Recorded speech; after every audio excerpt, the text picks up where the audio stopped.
고린도후서 1장 23절부터 2장 4절까지 내가 내 목숨을 걸고 하나님을 불러 증언하시게 하노니 내가 다시 고린도에 가지 아니한 것은 너희를 아끼려 함이라. 우리가 너희 믿음을 주관하려는 것이 아니요 오직 너희 기쁨을 돕는 자가 되려 함이니 이는 너희가 믿음에 섰습니다. 내가 다시는 너희에게 근심 중에 나아가지 아니하기로 스스로 결심하였노니 내가 너희를 근심하게 한다면 내가 근심하게 한 자밖에 나를 기쁘게 할 자가 누구냐? 내가 이같이 쓴 것은 내가 갈 때 마땅히 나를 기쁘게 할 자로부터 도리어 근심을 얻을까 염려하며 또 너희 모두에 대한 나의 기쁨이 너희 모두의 기쁨인 줄 확신함이로라. 내가 마음에 큰 눌림과 걱정이 있어 많은 눈물로 너희에게 썼노니 이는 너희로 근심하게 하려 한 것이 아니요 오직 내가 너희를 향하여 넘치는 사랑이 있음을 너희로 알게 하려 함이라. 아멘. 우리 앉으시기 바랍니다. 우리 잠시 기도하도록 하겠습니다. 사랑의 하나님, 진리의 하나님, 또 세밀하신 하나님,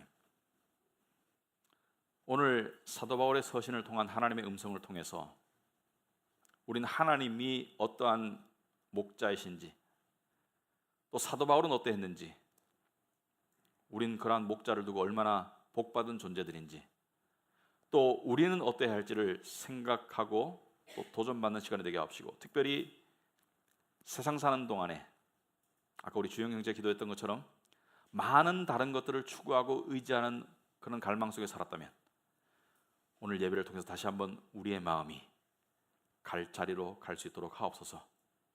여호와는 나의 목자시니 내게 부족함이 없으리로다. 그 고백이 이 예배 후에 우리의 고백이 될 수 있도록 하옵소서. 예수님 이름으로 기도합나이다. 아멘. 여러분, 그 어느 나라를 막론하고요, 그 나라의 국민들은 정치 성향이 크게 두 개로 나누죠. 진보와 보수로 나눕니다. 그죠? 진보와 보수로. 그래서 미국을 보시면은 보수 정당은 공화당, 진보 정당은 민주당이죠. 우리나라도 이 진보와 보수, 우리나라 당 이름이 자주 바뀌어요. 지금은 진보는 한국당이 진보라고 많이 생각할 것입니다. 그런데 이 진보 진영 속에서도 한국당이 너무 싫은 사람은 신보수를 추구하게 되겠습니다. 그죠? 그렇지만 여전히 보수는 보수입니다. 근데 진보는 우리나라 지금 민주당이죠. 근데 이 보수와 진보 둘 다 싫다. 그런 사람들의 선택이 요즘 뭡니까? 중도 보수죠. 그죠? 중도 보수, 중간 지역. 근데 이 정치 성향이 나누어지기도 하지만은 사회가 진행될수록 정치에 대해서 식상하고 실망한 사람들이 많이 나오죠. 그런 사람들이 어떻게 합니까? 정치에 대한 관심이 없어요. 그냥 그 나물에 그 밥이다. 누가 되든지 다 똑같다. 그리고 투표를 거부합니다. 정치 참여에 관심이 없어요. 그 투표율이 점점 그러니까 특별한 이슈가 없는 한 투표율이 점점 내려가게 되어 있어요. 근데 이러한 현상이 교회 안에서도 이루어지고 있습니다. 무슨 말이냐면은 교회나 교회 지도자에 대한 실망 때문에 교회를 떠나거나 거리 두기를 하는 사람들이 있어요. 무슨 말이냐면은 교회를 떠나진 않더라도 어떤 사람이 이런 조언을 했습니다. 야, 신앙생활 속에 시험 만들고 그냥 별 탈 없이 신앙생활 하려면은 교회와 거리를 둬라. 특별히 교회 핵심 리더들과 거리를 둬라. 왜? 그들을 알면 알수록 시험 들고 절망해서 교회를 나가기 싫어질 것이다. 이 말이 참 슬픈 말입니다. 왜냐하면 이건 성경적인 조언이 아니죠. 전혀 성경적인 조언이 아니죠. 지도자와 양들은 서로 신뢰해야 되고 서로 의지해야 되고 서로 사랑을 나눠야 되는데 이게 우리의 현실인다는 것이 슬픈 것이죠. 여러분, 성경에는요 많은 사람들이 목사나 리더가 되라고 하지 않습니다. 제가 옛날에 다니던 교회가 있었는데요, 그 중에 한 교회가 이걸 자랑으로 삼았어요. 그 교회가 85년 된 교회였는데 우리 85년의 역사 속에 배출한 목회자의 숫자가 몇 명이고 사모의 숫자가 몇 명이고 지금도 그것이 증가하고 있다는 것을 자랑으로 삼았어요. 그래서 많은 목회자가 우리 교회를 통해서 배출됐다는 것을 자랑으로 삼았는데, 아이러니하게도 성경에는요 야고보는 이렇게 말하고 있습니다. 야고보서 3장 1절에 내 형제들아 너희는 선생된 우리가 더 큰 심판을 받을 줄 알고 선생이 많이 되지 말아라. 교회 지도자가 많이 되지 말아라. 여러분, 이게 얼마나 우리가 일반적으로 생각하는 상식과 다른 말입니까? 우리는 목회자가 많이 나와야지, 성경은요 많이 나오면 안 된대요.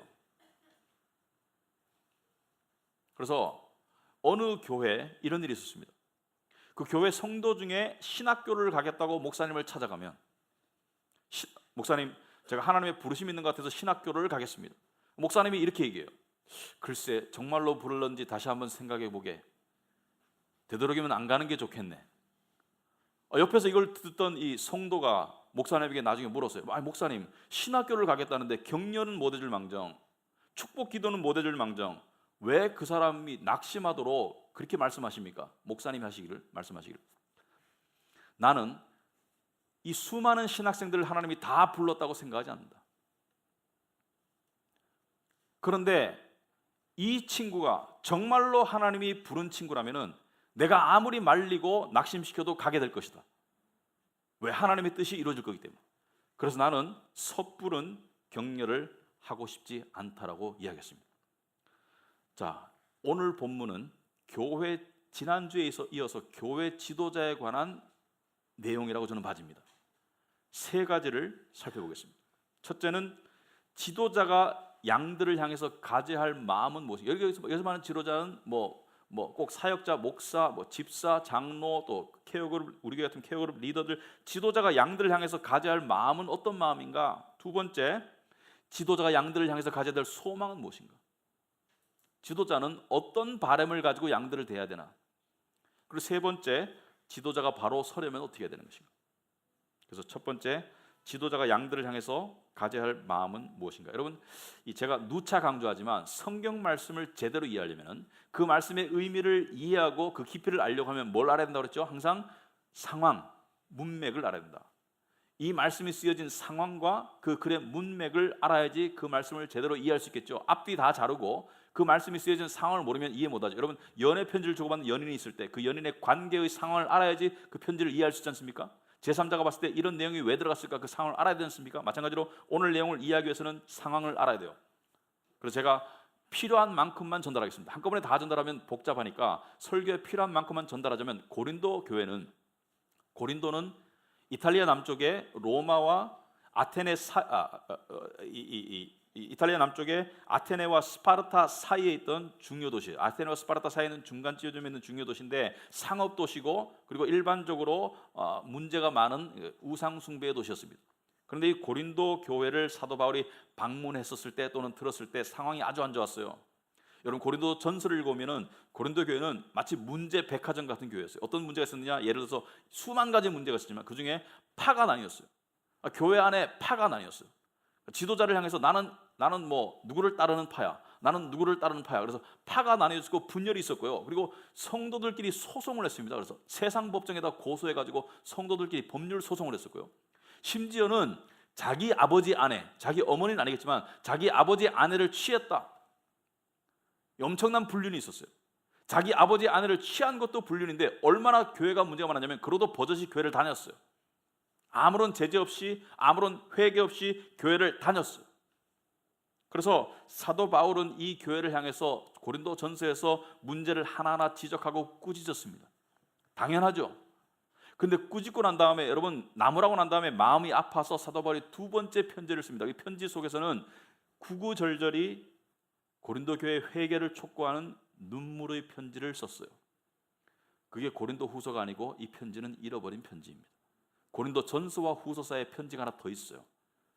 성경을 읽어보면, 성경 사도행전, 고린도서를 읽어보면 그 사이에 편지가 하나 더 있음을 알 수가 있습니다.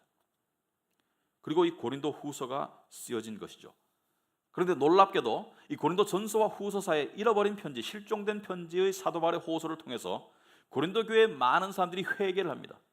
자기의 잘못을 뉘우치고 회개하고 바울에게로, 복음에게로, 주님께로 돌아오는 역사가 있어서 사도 바울이 상당히 기뻤어요. 그런데 그럼에도 불구하고 일부 소수는 여전히 거짓 선생들과 내통하면서 교회의 분열을 조장하고 교회를 장악하려고 하고 교회를 접속하려고 하는 그런 암적인 존재들이 있었어요. 이게 사도 바울의 고민입니다. 마치 암세포를 앞에 둔 의사의 고민이죠. 여러분, 저는 의사가 아니라 잘 모르겠지만 암을 치료하기 위해서는 항암 치료를 해야 됩니다. 그런데 항암 치료는 건강한 세포도 죽일 수 있어요. 항암 치료를 하면 머리가 빠집니다. 항암 치료는 부작용이 있어요. 그래서 암을 치료는 해야 되겠는데 암을 치료하자니 다른 몸을 상하게 할 수 있으니까 이게 쉬운 결정이 아니죠. 그런데 가장 좋은 시나리오는, 가장 좋은 시나리오는 의술의 힘을 빌리지 않고 아주 희귀하게 발생하지만은 건강한 세포가 강해져서 암덩어리를 몰아내면 가장 좋은 시나리오인데, 사도 바울이 바로 그것을 원했습니다. 교회 안에 건강한 성도들이 이 암덩어리 같은 존재들을 몰아내어서 교회가 화평과 화합을 이루기를 원했는데, 이것을 위해서 사도 바울은 지도자로서 가져야 될 두 가지 마음을 가졌습니다. 여러분, 지도자는, 특별히 교회의 지도자는 두 가지 마음을 동시에 겸비해야 된다고 생각합니다. 무엇이냐? 첫째는 강인한 마음이 있어야 됩니다. 둘째는 부드러운 심장이 있어야 됩니다. 둘이 이율배반적인 것 같지만 강인한 마음과 부드러운 심장을 동시에 가져야 돼요. 무슨 말이냐면은 자기가 나아가야 할 방향, 자기가 확신하는 진리의 방향에 관해서는 절대로 타협하지 않고 물러서지 않는 강인한 마음이 있어야 돼요. 둘째로 동시에 양을 보호하고 지키려는 세심한 마음이, 심장이 있어야 됩니다. 그러니까 강인한 마음과 세심한 심장을 다 가져야 돼요. 부드러운 심장. 자, 그런 맥락 속에서 오늘 본문을 보면 이해가 될 것입니다. 23절에 내가 내 목숨을 걸고 하나님을 불러 증언하시게 하노니. 자, 이 말은 무슨 말이냐면은, 우리가 무슨 말할 때 내 목숨을 걸고 이야기한다. 목숨을 걸고 이야기한다는 것은 뭐예요? 내가 진실을 말한다는 것을 강조하는 것이죠. 여기서는 사도 바울이 목숨을 걸고만 이야기하는 것이 아니라 하나님을 불러 증언하시게 한다. 자, 믿는 사람이 하나님 앞에 증언하시게 한다. 무슨 말입니까? 내가 하는 말은 참말이라는 것을 강조하게 한 것이죠. 하도 거짓 선생들이 사도 바울을 모함하기 때문에 사도 바울이 내가 거짓을 말하는 것이 아니고 내가 목숨을 걸고 하나님을 불러 증언하시게 하노니, 무엇을 지금 강조하기 위해서 이렇게 자기가 맹세하시기 말하는 것입니까? 내가 고린도에 가지 아니한 것은 왜 안 갔는가? 그 이유가, 내가 말하는 이유가 사실이라는 거예요. 여러분, 많은 사람들이 사도 바울을 공격했습니다. 계획을 변경하고 고린도 교회를 안 왔어요. 뭐라고 공격했습니까? 우유부단해, 변덕쟁이야, 고린도에 관한 관심이 별로 없어, 그러니까 안 오겠지. 사람이 말이야 말을 하고 안 지켜. 근데 사도 바울이 갈 수 있었어요. 이게 핵심입니다. 어떤 경우에는 상황 때문에 물리적으로 못 가는 불가능한 상황이 있었습니다. 예를 들어서 로마서에 했을 때는 사도 바울이 내가 여러 번 너에게로 가고자 하였으나 지금까지 길이 막혔다라고 했습니다. 지금까지 길이 막혔다는 것은 내가 가고 싶은 마음이 있었지만 상황적으로 못 갔다는 말인데, 지금 고린도 교회를 향해서 사도 바울이 내가 갈 수 있었지만 내가 가지 아니한 것은, 23절 중간에 내가 다시 고린도에 가지 아니한 것은 너희를 아끼려 함이라. 너희를 아끼기 위해서 안 갔다는 거예요. 무슨 말이냐? 여러분, 사도 바울은 인간입니다. 사도의 권위가 있었고요, 자기 정당성을 확보하고 싶은 인간의 욕심이 있었을 것입니다. 그렇다면 그렇게 자기를 공격하고 문제가 많은 고린도 교회에 가서 사도의 권위로 그 문제를 해결하고 명령하고 교회를 평정하고 그 다음에 거짓 선생들을 향해서 내가 약속을 지키는 사람이라는 것을 보여줄 수 있었어요. 자기 정당성을 확보할 수 있었지만 사도 바울은 안 갔습니다. 왜 안 가냐? 자기 때문에 안 간 게 아니고 고린도 교회 교인들을 아껴서 안 간 거예요.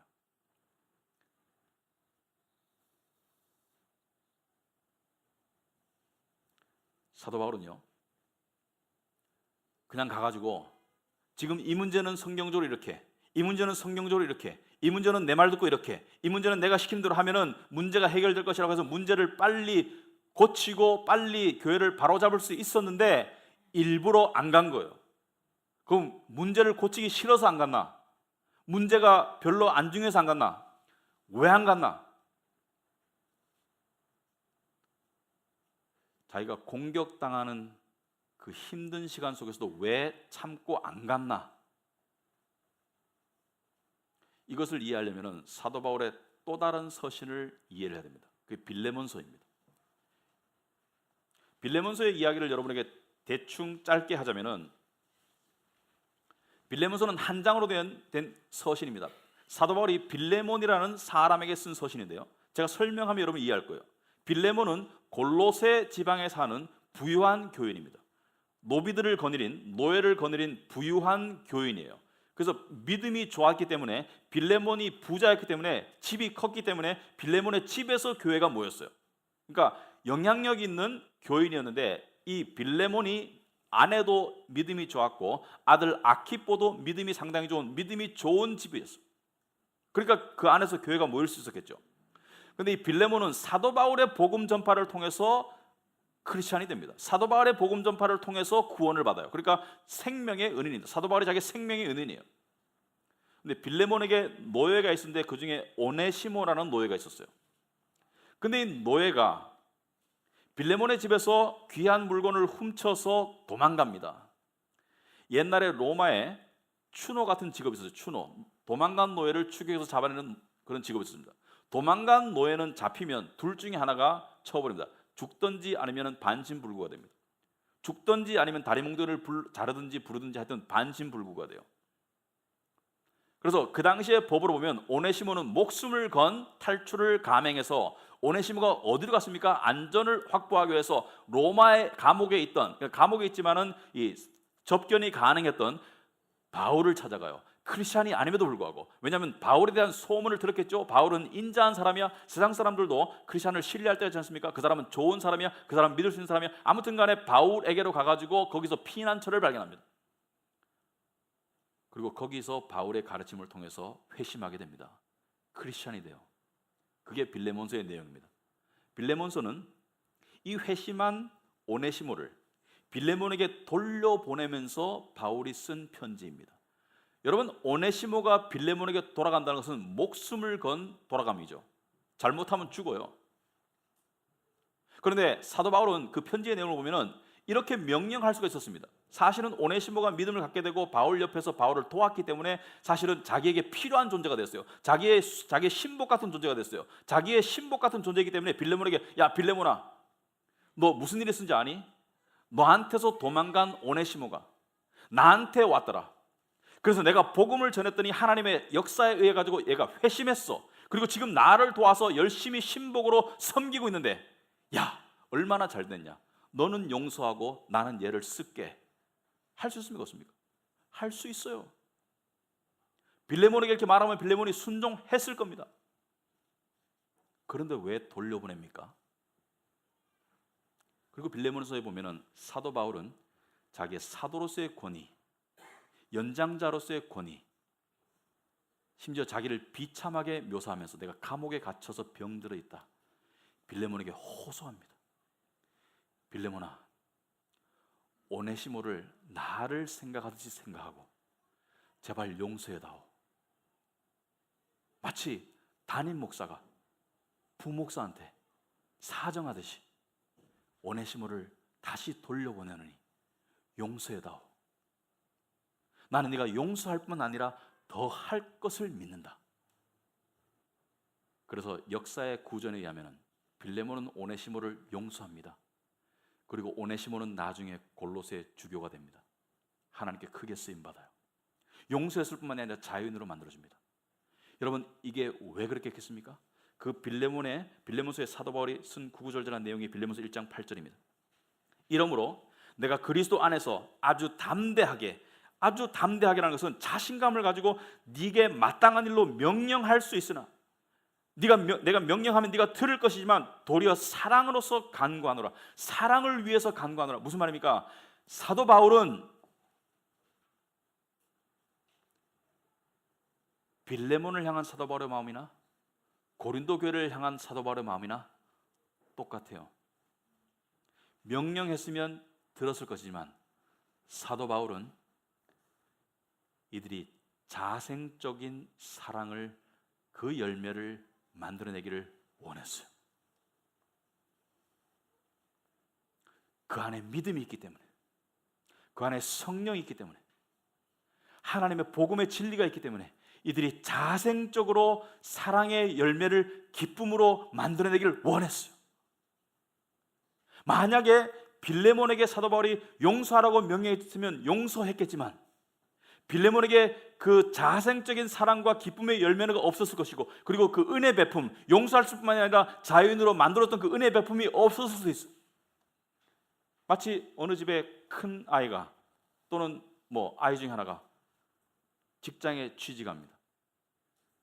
첫 월급 때가 다가와요. 그래서 아빠가 아이를 부릅니다. 딸이든지 아들인지. 얘야, 너 엄마가 널 위해서 얼마나 고생한지 알지? 엄마를 위해서 요걸 사주면 엄마가 되게 기뻐할 거야. 엄마한테 사줘. 알았지? 그럼 딸이 사줄 거예요. 아들이 사줄 거예요. 근데 기쁨은 많이 줄어듭니다. 무엇보다 그냥 내버려 두는 것보다.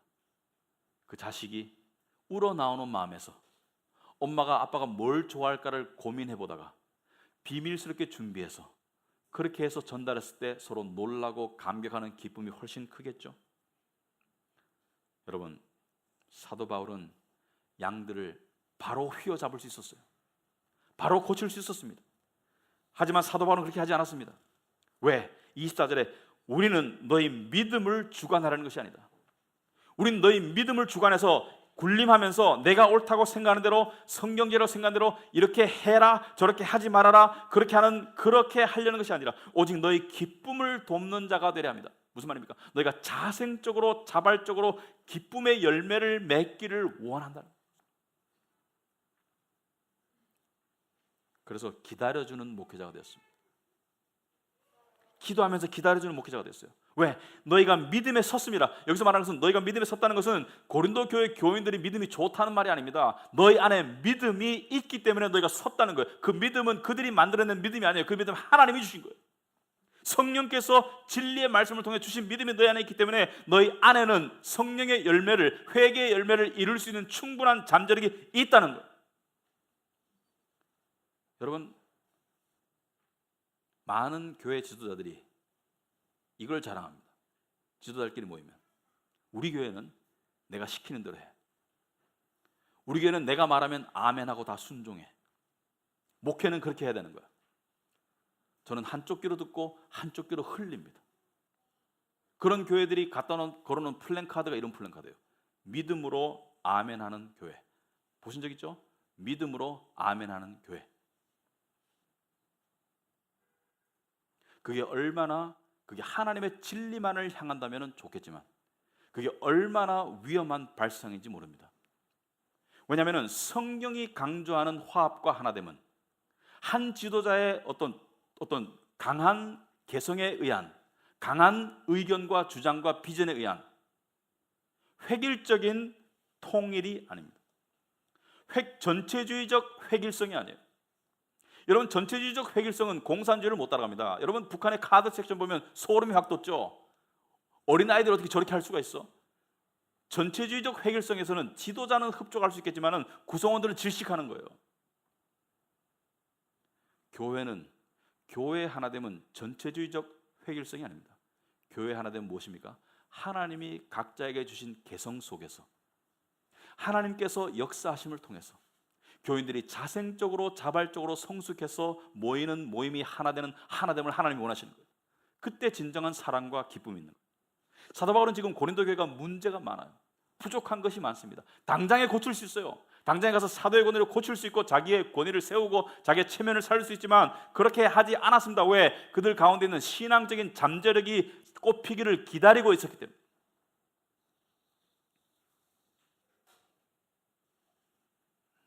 그래서 사도 바울은 고린도 교회 방문을 일부러 늦추었던 것입니다. 자기를 위해서였다면 바로 쫓아갔을 거예요.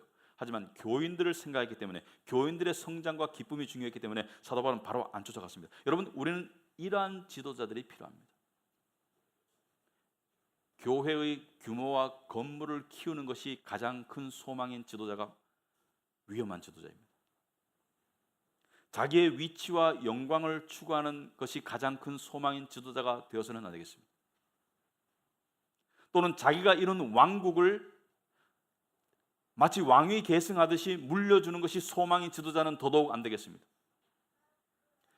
양들의 자생적인 성령을 통한, 말씀을 통한 성장과 성숙이 가장 큰 소망인 지도자가 상당히 필요합니다.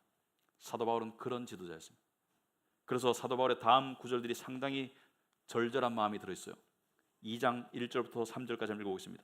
내가 다시는 너희에게 근심 중에 나아가지 아니하기로 스스로 결심하였다. 무슨 말입니까? 근심이라는 것은 고통이고 슬픔이고 무거운 마음이에요. 내가 지금 가면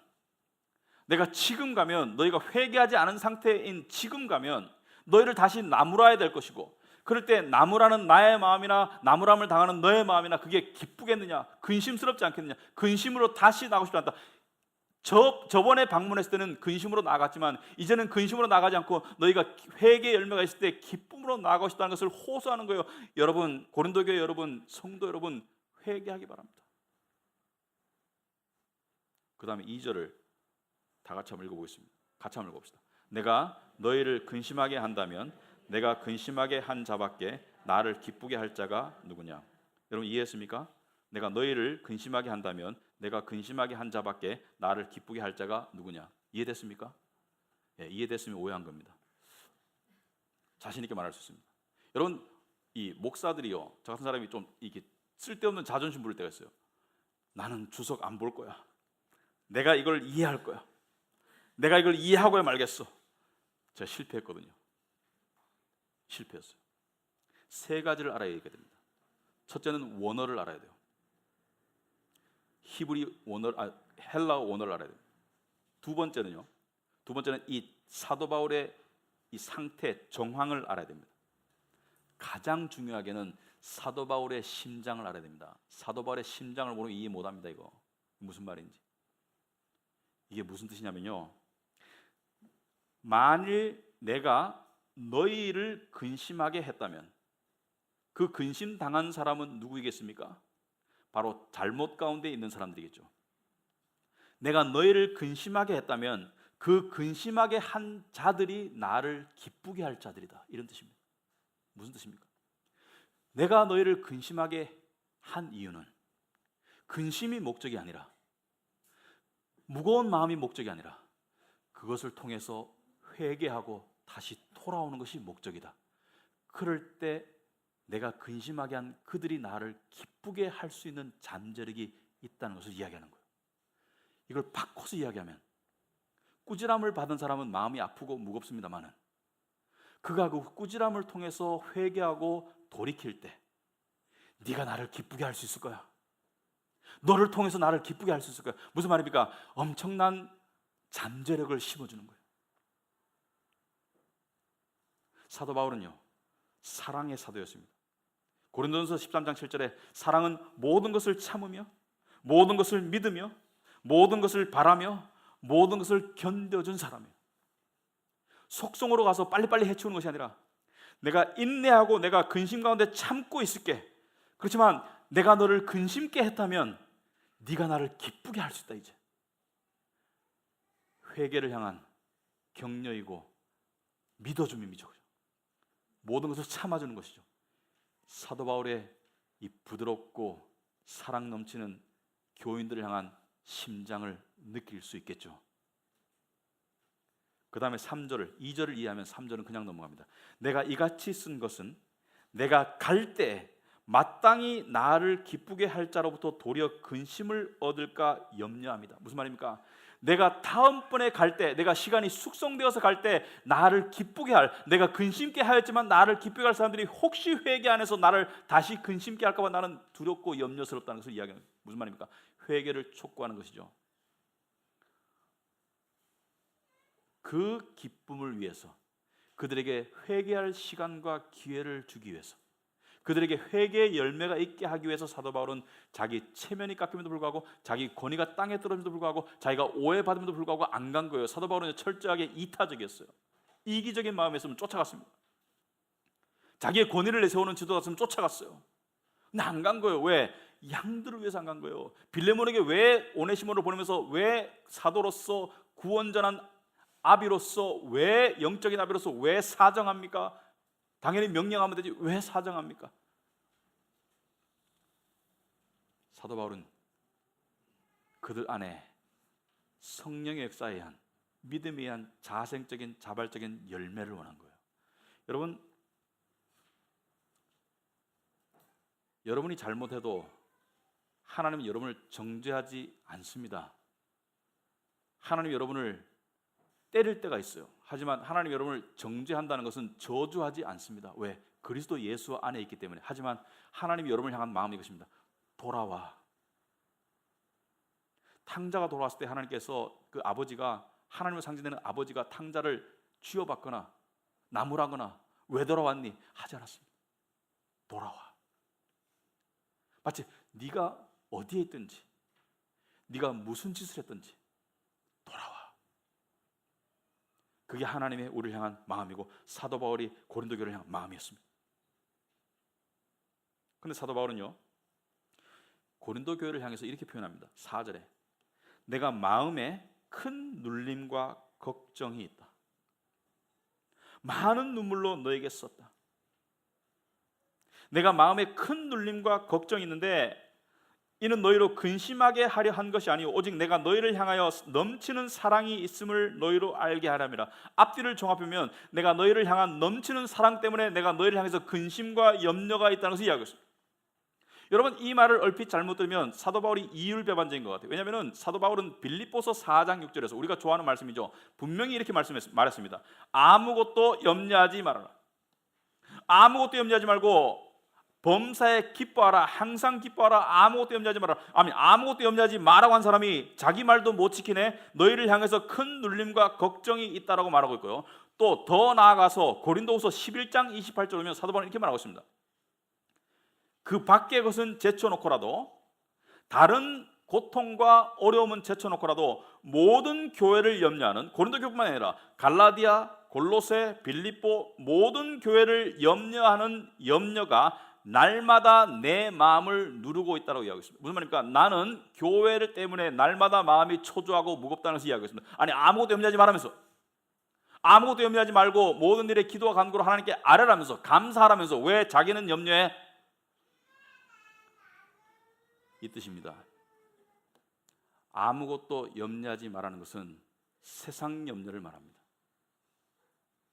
그러나 성경에서 거룩한 염려가 있습니다. 지도자가 반드시 가져야 될 염려가 있습니다. 그것은 바로 교회와 양들을 근심하는 염려입니다.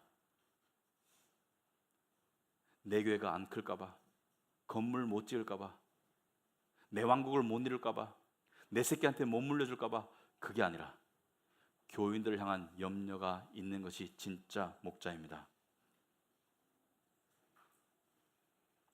하지만 인간은 완벽한 지도자가 될 수 없습니다. 사도 바울도 마찬가지예요. 그런데 사도 바울은 어떻게 이러한 지도자의 품성을 유지할 수 있습니까? 비결이 있어요. 사도 바울은 고린도전서 11장 1절에서 이렇게 말합니다. 내가 그리스도를 본받는 자가 된 것 같이 너희는 나를 본받는 자가 되라. 사도 바울은요, 항상 그리스도를 바라봤어요. 항상 우리의 궁극적인 지도자 되시는 그리스도를 바라봤어요. 양들의 지도자되시며 교회 지도자들의 지도자 되시는 그리스도를 항상 바라봤어요. 왜? 그리스도는 어떤 지도자입니까? 여러분, 그리스도는 어떤 지도자입니까? 양들을 보살피고 양들을 고치고, 하지만 동시에 양들을 불쌍히 여기고 염려하던 지도자였습니다. 마태복음 9장 35절에 예수께서 모든 도시와 마을에 두루 다니사 그들의 회당에서 가르치시며 천국 복음을 전파하시며 모든 병과 모든 약한 것을 고치시니라. 양들을 보살폈어요. 그러나 36절에 무리를 보시고 불쌍히 여기시니 이는 그들이 목자 없는 양과 같이 고생하며 기진함이라. 목자 없는 양과 같이 고생하며 기진한 양들을 보고 무리를 보고 불쌍히 여기시는 근심하는 그리스도의 모습을 볼 수 있습니다. 그리스도는요, 양들을 목숨같이 여겼어요. 그리스도는 양들을 위해서 목숨을 내어놓았습니다. 요한복음 10장 11절에 나는 선한 목자라. 선한 목자는 양들을 위하여 목숨을 버리거니와. 주님은 길 잃고 사망의 길을 헤매는 양들을 구출하기 위해서 양들의 모습으로 이 땅에 오셨고요. 주님은 미련하고 길 잃고 헤매는 양들에게 진리를 가르쳐 주셨고요. 주님은 양들을 가슴에 품으시고 십자가에 죽으신 거예요. 주님이 십자가에 죽으셨을 때 히브리서 12장에 보면은 기쁘게 죽으셨다 그랬어요. 그 앞에 있는 기쁨을 위해서 십자가를 참았다고 말했거든요. 왜? 양들을 품고, 이 양들을 위해서 내가 죽는구나. 내가 죽음으로 이 양들이 살겠구나. 이게 주님의 관심사였습니다. 내가 죽음으로 이 양들을 살겠구나. 내가 아버지께 버림받음으로 양들이 아버지께 받아들여지겠구나. 이게 주님의 관심사였어요. 나의 하나님 어째 나를 버리셨나이까? 내가 버림을 당함으로 말미암아 양들이 아버지께 받아들여지고 아버지께 돌아오는, 이것이 주님의 기쁨이었습니다. 이것이 지도자예요.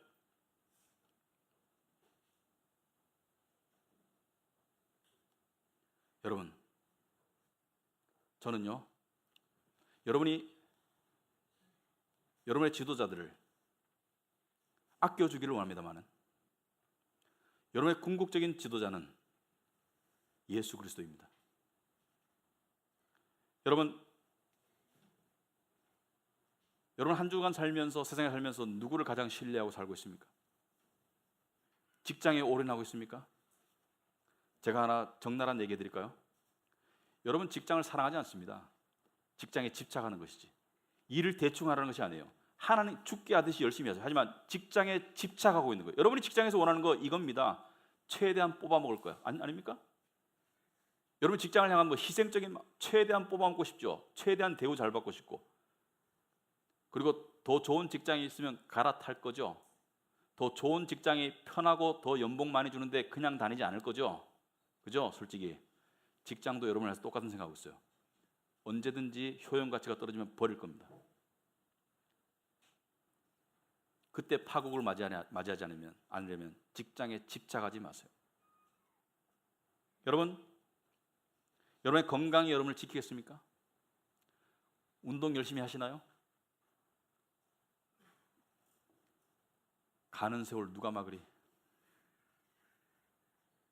백발이 지 먼저 알고 지름길로 온다잖아요. 여러분 솔직히 말하면 우린 돈을 많이 숭배하죠. 돈이 우리를 지킬 것처럼. 그래서 돈을 위해서는 무슨 짓을 하겠죠? 돈이 아깝죠. 스티브 잡스처럼 돈 많이 벌고 싶죠. 애들한테 물어보니까 스티브 잡스가 이 비전이라는 애들이 참 많더라고요. 스티브 잡스가 병상에서 죽기 전에 남긴 말이 있습니다. 제가 읽어드릴게요. 나는 비즈니스 월드에서 성공의 정점에 도달했다. 다른 사람들이 보기에는 성공의 아이콘 같은 존재가 되었다. 하지만 이 일을 제외하고 나에게는 기쁨이 거의 없었다. 결국 부라는 것은 내가 익숙해진 하나의 현상에 불과했다. 이제 이렇게 병상에 누워서 나의 인생을 돌아보니 내가 그토록 자랑 삼았던 수많은 부와 사람들의 인정이 곧 다가올 죽음 앞에 아무런 의미가 없음을 깨달았다. 어둠 속에 누워서 생명 유지장치에서 나오는 녹색 불빛을 보며 그리고 그 기계의 작동 소리를 들으면서 나는 죽음의 신의 숨소리가 가까이 들려옴을 느낀다. 돈만이 전부가 아니었을 텐데 의미 있는 관계를 더 신경 쓰고 추구했어야 했을까? 내가 보니 돈을 가져갈 수도 없고 돈으로 운전수를 사서 차를 사서 내 차를 운전하게 됐고 심지어 돈으로 사람을 사서 더 많은 돈을 나를 위해서 벌기도 했지만 돈으로 살 수 없는 한 가지, 그것은 바로 생명이라는 사실을 이제야 깨달았다. 여러분 세상에서 가장 비싼 침대가 뭔지 아세요? 바로 병원 침대예요. 한 번 누우면 못 나오는 병원 침대.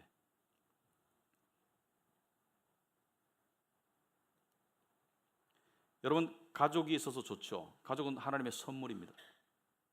하지만 가족이 궁극적으로 책임질 수 있습니까? 제가 길거리에 나가면 요즘 이런 부모들이 있어요. 아이들 데리고 다니면서 이 미세먼지를 자기 어린 아이들이 마시는 걸 생각하면서 가슴 아파하는 안타까운 부모들의 모습이 보여요. 빨리빨리 데려가려고. 왜? 이 먼지가 아이들의 그 폐 속에 들어가는 것이 부모로서 싫잖아요. 내가 다 마시고 싶잖아요. 그렇지 않습니까? 어쨌든 간에 그렇다고 아예 숨을 막겠습니까? 못 막지 않습니까? 안타깝지만 어쩔 수 없지 않습니까? 안타깝지만 어쩔 수 없지 않습니까? 뭡니까? 사랑은 있는데 능력이 없지 않습니까? 아이를 사랑하는데 능력이 없지 않습니까? 하지만 우리 주 예수 그리스도는 사랑과 능력이 다 있지 않습니까? 우리를 사랑하고 그 약속대로 우리를 구원할 능력이 있지 않습니까? 십자가에서 그 능력으로 부활하셨지 않습니까? 우리를 사랑하시고 양들을 끝까지 책임진다고 하셨고 끝까지 책임질 능력이 있지 않습니까? 우리의 주님은 우리를 사랑하실 뿐만 아니라 우리를 구원할 능력이 있는 전능자가 아니겠습니까? 예수님이 사랑을 하는데 능력이 없으면 헛거죠. 헛거지 않습니까? 능력이 있는데 우리를 사랑 안 해. 그거 헛거지 않습니까? 하지만 우리를 향한 사랑도 있고 능력도 있고 바로 예수 그리스도 한 분만이 그분은 능력자이기 때문에 여러분을 끝까지 책임질 수 있는 것이겠죠. 아멘. 누구를 따라가겠습니까? 누구를 따라가겠습니까? 누가 여러분의 지도자입니까? 예수 그리스도. 저는 우리 카베네트 교회가 예수 그리스도를 더욱 알고 더욱 믿고 더욱 의지하고 더욱 사랑하고 더욱 전하는 데 매진하는 교회가 되기를 원합니다. 그게 하나님의 이 교회를 향한 뜻이라고 생각합니다. 저 같은 사람은 왔다 가는 거예요. 하지만 주님은 영원한 여러분의 지도자가 될 것입니다. 기도하겠습니다.